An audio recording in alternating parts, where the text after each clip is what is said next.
Say it again so we're clear, I said, holding the letter from the bank between two fingers like it was a wet rag. You put the mortgage in my name and told your friends you own this house. He smirked, leaned back in the chair I bought on sale last summer, and said, Relax, babe. Your credit's better. It's a team effort. The deed has both our names. His friend at the counter laughed into his beer and said, Smart man. And my husband clinked bottles with him like they had built a tower instead of a trap. I placed the envelope on the table next to the laminated checklist I keep for the first of the month and said one sentence out loud so I would hear it clearly. If the debt is mine, the proof is mine too. And I picked up my blue binder because I am a person who keeps receipts like a life vest. My name is Rowan. I am 36. I work as an intake coordinator at a small legal clinic where people come in scared and leave with a plan. I live in a 3-bedroom house on a quiet street with a red maple in front that drops leaves like confetti in October. And I run my own home like a ship. Smoke alarm batteries in January, air filter in March and September, gutter clean in November. I keep a pencil cup with labeled pens. I set phone alarms for coffee at 6:55, feed the dog at 7:15, out the door at 7:35, and everything in me likes a process because chaos eats good people while telling jokes about how uptight they are. I married Asher after 3 years of dating and 1 year where he promised we were building a future, and I believed him because belief is easy and good men often come wrapped in easy laughter. He said, I made a home feel like a place water wants to boil, neat and steady. He said he would handle big picture money while I handled cute lists. I laughed, then because love can make an insult sound like a compliment, I do not laugh at that anymore. The thing that shook my world came on a Tuesday at 4:12 p.m. when a letter from the lender arrived addressed only to me, with adjusted interest rate on the top line and a payment schedule that made my stomach drop. My name appeared alone. Borrower, Rowan Thompson, co-borrower line blank, everything else full. My signature in crisp black from closing. His signature only on the deed of trust acknowledgement but not on the note. I stood at the kitchen counter and felt the floor tilt. My hands did not shake because muscle memory from work kicked in. Step 1 read, Step 2 email, Step 3 print. I took a photo of the letter with the envelope. I printed my closing packet from the flash drive the title company gave us. I checked the note again. Borrower, me, co-borrower, blank. I flipped to the deed. Grantee, both our names. Joint tenancy with right of survivorship checked in a box someone tapped too fast. The kind of mix that binds a person with debt and shares their equity with the one who bound them. I wrote the date and the time on a sticky note and slid it beneath a clip labeled mortgage. That night, when he came home with 2 friends and a bag of burgers, I asked for clarity. He said the lender only took my name to push it through, and we could refinance later. His friend grinned and said most wives would be grateful. I said, gratitude looks different when the payment misses and the collectors call the wrong person. They laughed like I made a joke. I did not. The next morning at 8:01 a.m., I called the lender and asked the question in simple words. What names are on the note? They said mine. I asked if the note could be changed without a refinance. They said no. I asked for the recorded deed. They emailed a link to the county. I opened the county site and saw our deed recorded 2 days after closing with both names spelled right. I printed it and circled the legal description and the instrument number because numbers matter in rooms with judges. Then I called the title company and asked for the settlement statement. They sent it. I printed 2 copies and circled the funds that left my account. I had wired the down payment from my savings. I had paid for inspection and appraisal with my card. He had paid for nothing but pizza. I wrote that down. Not to win a fight, to remember. At lunch, I met with a housing attorney named Candace 2 blocks from my office because I work at a clinic and know who in town speaks like a straight line. I put the binder on her desk. She turned pages and said, "Okay." In a way that sounded like a level tool finding plum, she explained the difference between a note and a deed and why lenders care about the note more than who holds the title. She said I held the debt obligation alone. She said he held an ownership interest because his name was on the deed. She said that in our state I could file for exclusive possession in a separation and then file a partition action to divide or require a buyout if necessary. She said I could also record a homestead to protect equity from his personal creditors and file a notice of my separate debt status to block any wild claims. She said, "If you want him out, you will need orders and a very clean timeline," and looked up at me and asked if I could do clean. I smiled without humor and said, "I lived there." She told me not to move out. She told me not to change locks until there was paper. She told me to start an evidence chain with dates and admissions. She told me to watch for any attempt to increase the payment or draw a HELOC without my consent. She told me to set alerts with the lender. She told me to keep my voice even, because judges care about facts first and tone second. But tone still matters. Steady wins. I walked out with a retainer agreement and a list of steps. File separation with request for exclusive use. Serve him. Record homestead. Order a copy of the deed certified. Set lender alerts. Print bank statements showing down payment and mortgage drafts from my account. Make a household inventory. Plan a neutral corner pickup if orders granted.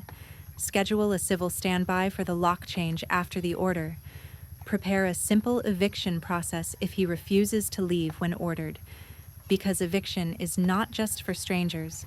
Sometimes you evict a man who calls himself family and treats you like a shield. When I came home that night, he was on the couch with his mother on speaker. She called me girl and said I should be grateful he got us a house because men with vision make moves. I said I paid for the move. She said I was unladylike when I tally. I said I tally because math pays the bill. She said in her day, women didn't care who signed. I said in my day debt collectors only call the signature they have. He grinned at the TV and said, "She's feisty." Like I was a kitten, I put the binder on the table and started dinner and decided my kitchen would be quiet for the next weeks, because quiet is a blade when used right. Friday at 7:32 a.m. I filed the separation with a request for exclusive use of the residence. I attached a declaration with dates, the lender letter, the settlement statement, and a short sentence in clear words. My name is the only borrower on the note. My funds paid the down payment. I am at risk of default if he deprives me of quiet enjoyment. He is using the home to impress while leaving me with debt exposure. I included a simple line about safety, no violence, no threats, but his guests at all hours, his temper when he drinks, my preference for court-supervised exchange. I walked the packet to the clerk and watched the clerk stamp it. That sound felt like a door lock sliding. I texted Candace. She filed the emergency motion for temporary exclusive possession hearing the following week. She hired a process server who specialized in served in public men. She told me to keep my schedule. Nothing a controller likes more than a moving target. We will stand still and let the law move. Saturday, he hosted a poker night without asking. I took photos of beer on the counter and men's shoes by the door because someday a judge might see my kitchen. One of his friends called me a buzzkill for wiping a ring off the table. I said I like my wood finished. He laughed and said Asher would fix me, and I did not answer because the court would address the fixing, not his voice.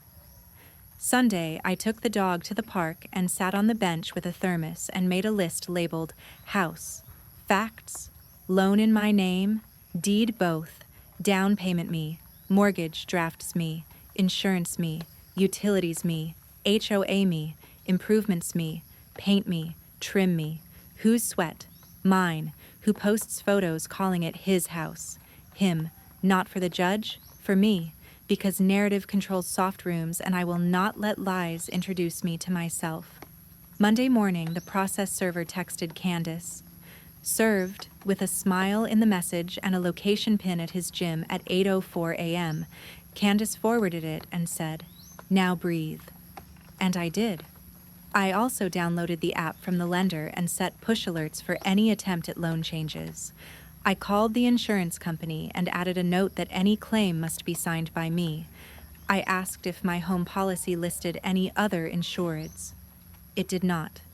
I added block notes on file. I called the county recorder and asked about recording a homestead. They said, "Bring ID and the deed copy. $10 fee." I set a reminder for lunch tomorrow to record it. I printed the county's one-page form and filled it in blue ink because blue shows up on scans.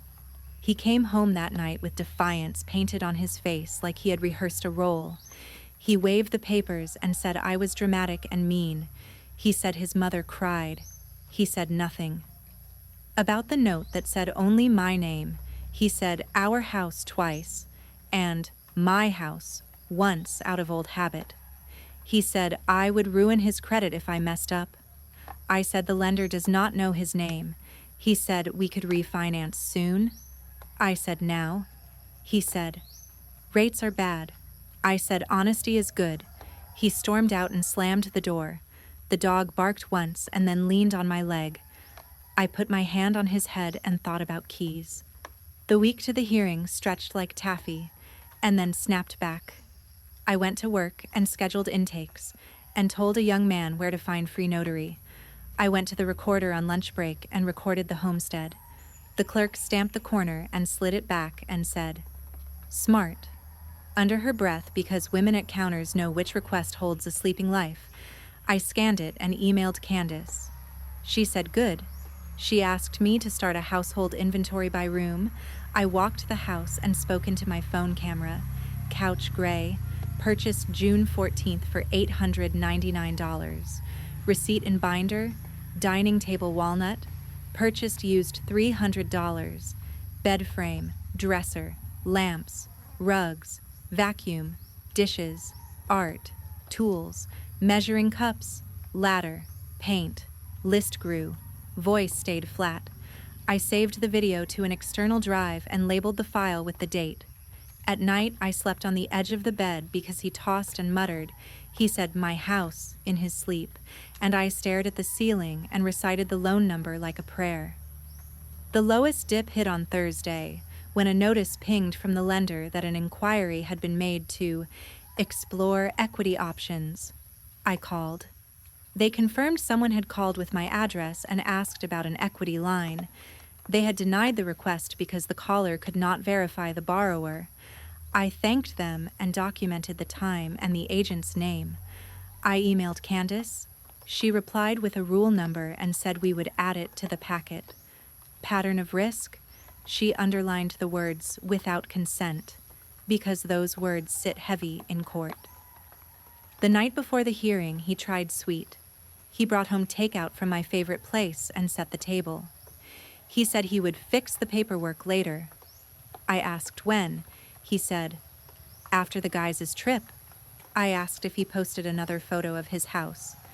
He smiled and said, "Let me have something." I said, "You had everything." He raised his voice and said I was ungrateful. The dog flinched.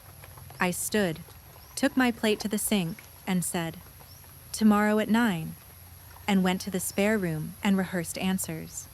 I did not practice speeches. I practiced short truth. Morning arrived cold and bright. I wore a navy dress with sleeves and my hair back. I placed the binder in my tote and checked the tabs. Blue for money, green for title, yellow for communications, red for risk, white for orders. I drove to the courthouse and parked between two pickup trucks and sat for a minute and put my palm on my chest and said my name out loud to remember whose life I was speaking for. I texted Candace that I was there. She replied, "Lobby." We walked through security. I put the binder on the belt. The officer smiled and said, "Prepared." I smiled back with half my face. We sat on hard benches. He arrived with his mother and a cousin and a loud Thai lawyer who carried a thin folder. He avoided my eyes. His mother did not. She glared like a kettle. The clerk opened the door and called our case. We stood. We went in. The judge said good morning and read the captions. Candace spoke first. She explained the note deed mismatch in plain words. She said, "She holds the debt alone. He uses the house like a stage. She seeks quiet possession to protect her credit and the asset while we sort title." She handed up the lender letter, the settlement statement, the homestead, the inventory start, the lender alert about an equity inquiry, my declaration of the nights he hosted loud gatherings. She kept her voice low and steady. She used words like risk, control, concealment. And she did not say a single cruel thing. The judge looked at the papers, looked at me, and said, "Do you make the payments?" I said yes. "From your account?" "Yes." "Is your name the only name on the note?" "Yes." "Did you pay the down payment?" "Yes." "Did you request today's relief out of spite?" "No." "Why?" And I answered, "Because my name will be the one the lender calls if a payment is missed, and because I cannot keep order with a man who treats a mortgage like a toy and a deed like a prop." The judge's mouth did not move, but his pen did. Loud Thai stood and said the house belonged to the family. He said I was vindictive and trying to evict a husband. The judge lifted one eyebrow and said, "This was not an eviction hearing. This was temporary possession." He asked Loud Thai if his client contributed to the mortgage. Loud Thai started a speech. The judge cut. Yes or no? Loud Thai said his client contributed in other ways. The judge wrote something. Candace asked to play a short clip. We played the audio where Asher said, "Mortgage is in her name. My credit's free." He laughed on the recording. The judge looked at Asher, asked if it was his voice. He nodded. The judge asked if he understood math. He said yes. The judge looked at Candace and said, "I am ready to rule on temporary relief."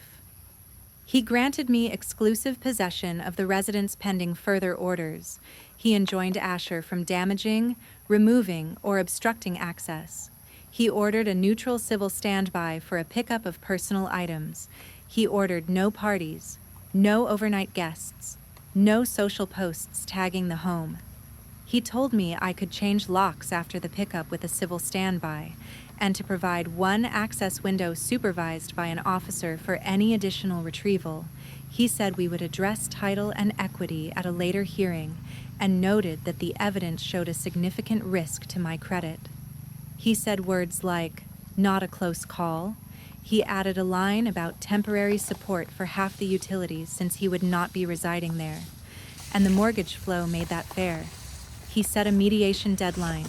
He warned each of us to keep hands off the other's piece. He tapped the gavel once, and the sound felt like a clean cut. Outside, his mother hissed that I was throwing away a marriage over paper. I said, "Paper is the only thing that kept a roof over our heads." Asher tried to smile and asked if we could work it out quietly. I said we could work it out on paper. His cousin muttered that I would regret making him mad. The bailiff heard him and stared until he shut his mouth. Candace touched my elbow and guided me down the stairs into light. She said, "We will schedule the pickup and the lock change." I nodded and felt tired spread through me like warm water, not heavy, just final. The civil standby was set for Friday at 5.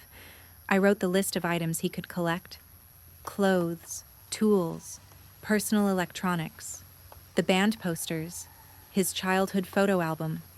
I numbered clear bins and placed them by the front door. I took a slow video of each room at 4:30 with the date on screen. When the officer arrived, he was calm and precise. He asked if there were firearms. There were none. He asked if there were pets. Yes, a dog friendly. He read the order and nodded. Asher arrived with his cousin and 2 empty duffels. He tried to walk past me without looking. The officer reminded him of the list and the time. He muttered that this was insane. I said nothing. He took his bins. He wanted the TV. It was not on the list. The officer said no. He wanted the couch. No. He wanted the blender. No. He wanted me to cry. No. When the last bin left, the officer said, "We're done." Asher paused on the step and said, "You won't make it alone?" I said, "Watch me pay on time." He shook his head and left. The officer told me to change the locks now if I wished. The locksmith's van pulled up at 5:15. A woman with steady hands swapped deadbolts, reprogrammed the garage keypad, and had me set 2 codes, one permanent, one temporary, in a sealed envelope for officer-supervised entry only. I signed her invoice, scanned it, and put it under the red tab. I stood in the kitchen and listened to the sound of my own house breathing, the refrigerator hum, the dog's paws on the tile, the soft click when the HVAC kicked on. I made tea and wrote the next plan in short lines. Call lender to confirm no new inquiries. Set up autopay from my account with a backup from savings. Price a refinance solo in 6 months. Ask Candace to prepare a partition if he refuses to sign a quitclaim for fair value. Get a certified copy of the deed for the safe. Order a small fire safe. Keep the deed there. Remove him as emergency contact on the utility accounts. Plant rosemary by the back steps, because rosemary smells like clean kitchens and new chapters. At lunch the next day, I went to the county and ordered a certified copy of the deed. The clerk asked, "How many?" I said 2. She stamped them hard and slid them under the glass. The paper felt weighty like a final word. I took them to a small store and bought a safe big enough for a folder and 2 passports. I set it in the closet and bolted it to a stud. I placed the deed inside with my checklist and the lender letter and the order. I turned the dial and wrote the combination in a place only I would think to look. Then I stood there for a second and breathed. Because it is a strange thing to realize safety can be a feeling you can touch. The worst hour hit on a Sunday when a cousin posted a video from my street with a caption, "She kicked him out. Look how empty his truck is," and tagged me like I was a show. I did not reply. I saved it. I sent it to Candace. She said we could file a small contempt for harassment if needed, but better to hold the high ground and save strength for title. I turned off my phone and walked the dog by the maple and told myself a sentence that felt like a door. I am not the villain in a cousin's talk show. By Wednesday, the house felt like a shell I could move in again. The next hearing sat ahead like a hill. Candace built the file taller. She pulled property data for comparable values. She drafted a proposal. I buy him out of the deed for a fair share of equity, minus my down payment and closing costs and mortgage payments to date. If he refused, we file a partition and force a sale. I did not want to sell. I wanted to stay. She said we would posture to stay. We would win if the math held and the judge stayed annoyed at his jokes. We would bring a spreadsheet to a feelings fight and win. The night before the title hearing, I slept with the safe door open and my hand on the top. I do not know why. It felt like touching a railing while crossing a bridge. Morning came with a clear sky and the dog's warm breath on my arm. I put on the same navy dress and a soft scarf, and my shoes that never hurt. I placed the binder under my arm and the safe combination in my head and walked out to the car, breathing slow. The maple leaves shifted in a small wind. They looked like 1,000 small green hands saying, "Keep going." So I did. To the second courtroom, to the second bench. To the second time, I would say my name out loud and answer in short truth and bring paper like a compass. The second courtroom was cooler than the first, and the judge had a way of looking over his glasses that made jokes die on the tongue. Candace set our exhibits in a neat row, and I held my binder with the tabs that had become a map of the last months of my life. Blue for money, green for title, yellow for communications, red for risk, white for orders. I kept my hand steady and my breathing slow. Asher came in with loud tie, and without his mother this time, he sat 2 rows back and pretended to be bored and tapped his foot on the tile like a metronome that could not find the beat. The clerk called our case, and we stood. Candace spoke in short sentences. She said, "The mortgage note is in her client's name alone." She said the down payment came from her client's account. She said every payment since closing drafted from that same account. She said the deed lists both parties. She said, her client seeks a fair buyout that protects the equity she built and the credit risk she still carries. She handed up a packet with the settlement statement, bank ledgers, lender drafts, and a pre-approval from a credit union for me to refinance solo if awarded clear title. The judge looked at the pre-approval and nodded like a man who appreciates a solution. Loud Tie stood and said, "I was trying to erase a husband from a home and that families are not spreadsheets." The judge said, "Homes with mortgages are in fact spreadsheets," and asked Loud Tie if his client brought any proof of payments. Loud Tie flipped 2 pages and said his client contributed in other ways. The judge asked again if there was proof of payment on the note. Loud Tie said no. The judge asked Asher directly if he had paid any mortgage installments. He said no, but he had bought house things. The judge said that would be addressed separately if properly documented, but did not change the math of the note. The judge then turned to me and asked if I wished to remain in the home. I said yes, and that I had a plan to refinance and had set aside a reserve equal to 3 months of payments to ensure stability. He asked where the reserve came from. I said, "From my savings and the cost cuts I made after the separation." He asked if I could maintain the home alone. I said I already had. And then I stopped talking because a judge likes an answer that ends. The judge looked down at his notes and ruled in calm words that settled like stones. He approved a buyout of Asher's deeded interest based on a simple calculation: current appraised value minus my down payment, minus principal paid from my drafts, minus closing and repair costs proven by receipts. Divide the remainder by 2. He said I would have 90 days to refinance and tender the buyout amount. He said, upon tender, Asher would execute a quitclaim deed in my favor within 5 business days, or the court would appoint a special commissioner to sign in his place. He said, if I failed to refinance, we would revisit a partition sale. He ordered that until title transferred, Asher had no right of entry, and that exclusive possession remained with me. He reminded Asher that violations would bring contempt. He added one more line that sounded like a bell. "Do not treat a spouse's credit like a shield." The gavel tapped, and that was it. Paper again, not drama. We walked out. Loud Ty tried to make small talk with Candace, and she did not slow down. Asher caught up to me on the steps and said, "I could have avoided all this if I were nicer." I said I avoided worse by being clear. He asked where I would find the money to buy him out. I said I had already found it. He laughed and said he would not sign. Candace said then the court would sign for him and kept walking. I followed her and felt my shoulders drop 1 inch. The first time in months the air around me felt wide. We drove straight to a credit union where a loan officer named Irene took my file like a nurse taking a pulse. She looked at the pre-approval, the order, the pay stubs, the budget. She asked 3 questions in plain words and then printed a list of documents to upload. I had most of them already in a folder. I went home and scanned what I did not have scanned and uploaded with file names that would make sense in court and in a storm.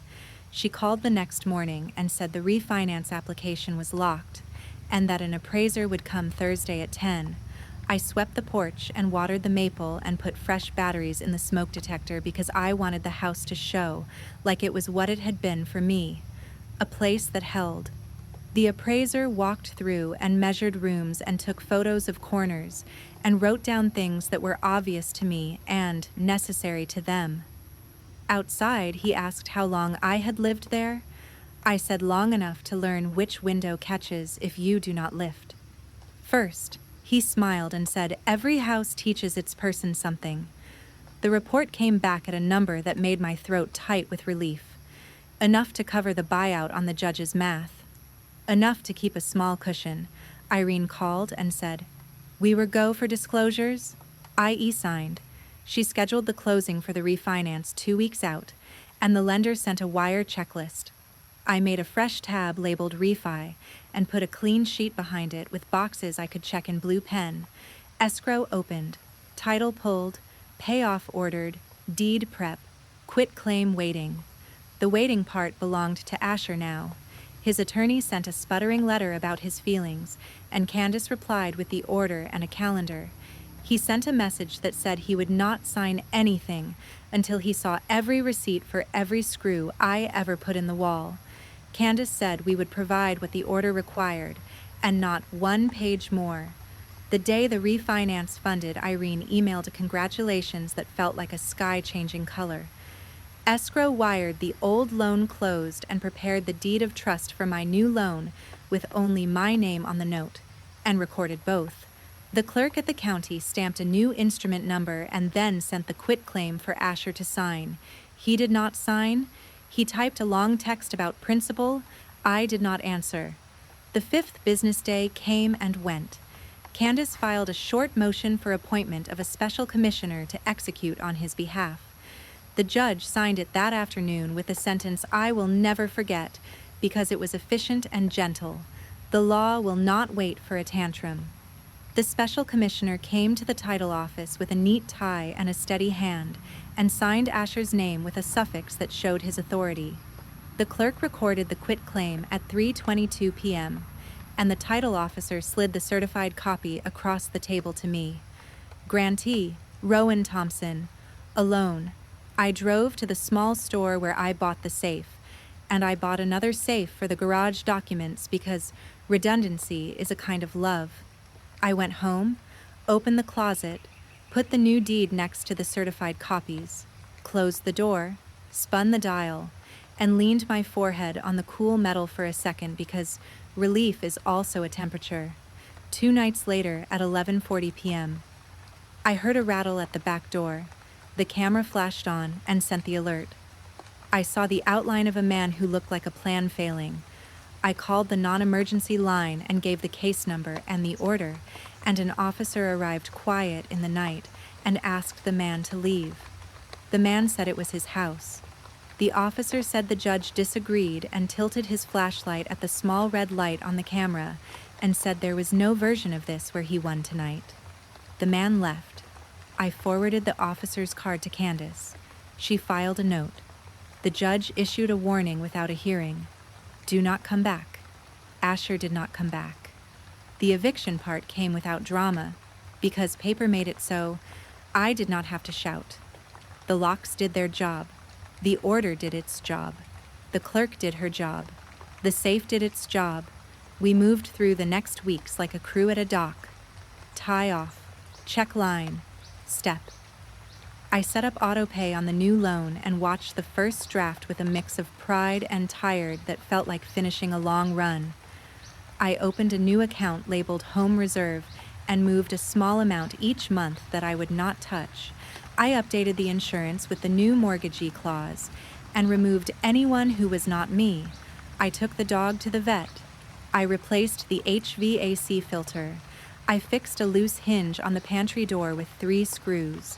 I called a friend and asked if she wanted to help me paint the spare room a soft blue, and she said yes and showed up with a playlist and sandwiches, and we painted without talking about court, because a home is also a place where other things happen.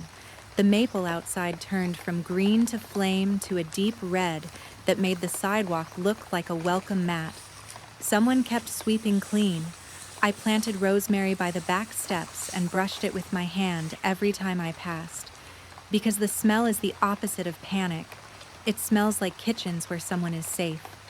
The last loose end was a small balance on a furniture card Asher had opened and used to buy speakers he took with him. The bill had both our names and a balance I did not approve. Candace wrote a clean letter proposing he pay it as part of the wrap-up. He ignored it for a week, and then wrote, Fine, with no punctuation, and paid it. She sent me the zero balance, and I printed it and put it under the blue tab. And then I took a deep breath and moved the blue tab to the back because I wanted the first thing I saw when I opened the binder to be green. Title. I labeled a fresh sheet New Normal and wrote 3 lines. Mortgage on time, quiet in the kitchen, deed in the safe. Life has a way of leaving small twists at the end of hard chapters. Mine came a month later when a woman in her 60s walked into the legal clinic where I work and set a thin folder on my counter with hands that trembled. She said her son had put the car in her name and the tickets in hers, and told the DMV that she drove when she did not. I asked her name. She said Lucia. I offered her a seat and a glass of water. I made a copy of her letter. I wrote the date in the corner. I told her we could help. She cried once into the tissue I handed her, and then breathed like someone who found a railing. When she left with a plan, I walked to the break room and stood for a minute with my hands on the counter and thought about the way paper can look cold until you see what it holds. It holds a person's floor. On a Saturday, I cleaned the safe and added 2 more things: a letter to myself with the refinance date and the words, "You did it," and a small envelope with 2 keys, one for the front door and one for the back, each labeled with my name and the maple leaf drawn in the corner. I tucked them in a plastic sleeve because keys deserve the same care as deeds. I made soup and squeezed lemon in at the end and ate it on the back step with the dog leaning against my shin and the rosemary at my elbow and the house around me like a good coat.